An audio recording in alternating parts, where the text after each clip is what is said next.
বান্দা এবার জাহান্নামের আগুনে তোমার কঠিন যন্ত্রণাদায়ক শাস্তি দেওয়া হবে। ইয়া রাসূলুল্লাহ নবী গো, এমন কঠিন কষ্ট তো আমরা সহ্য করতে পারবো না। বলে তাইলে তোমরা জান্নাত আর জাহান্নামের পার্থক্য বুঝো। আল্লাহ তো কোরআনে বলে লা ইয়াস্তাউই আসহাবুন নারি ওয়া আসহাবুল জান্নাহ, যারা জান্নাতি আর যারা জাহান্নামী, যারা জান্নাতি তারা হলো সফল কাম। আল্লাহ গো, ওই জাহান্নামের আগুনে বান্দারে শুধু জ্বালানো হবে?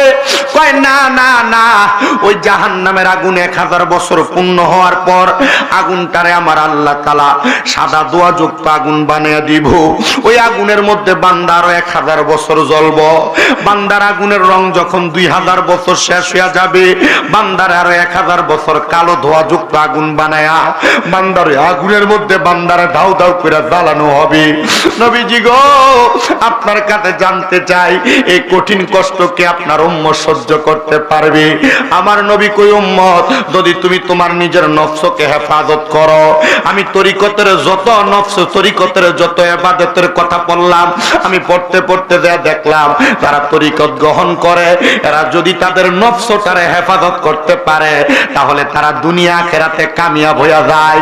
ও তরিকতের পাগলেরা, খুশবাস দরবারের ভক্তরা, আমি সবার কাছে আবদার জানাই, আগে নিজের নফসটারে হেফাজত করো, দেখবা তোমার দিন দুনিয়া সব হাসিল হয়ে যাবে, দেখবা তোমার দিন দুনিয়া সব কামিয়াব হয়ে যাবে। কারণ নফস হেফাজত করতে পারলে গুনাহ করতে মন চাইবে না।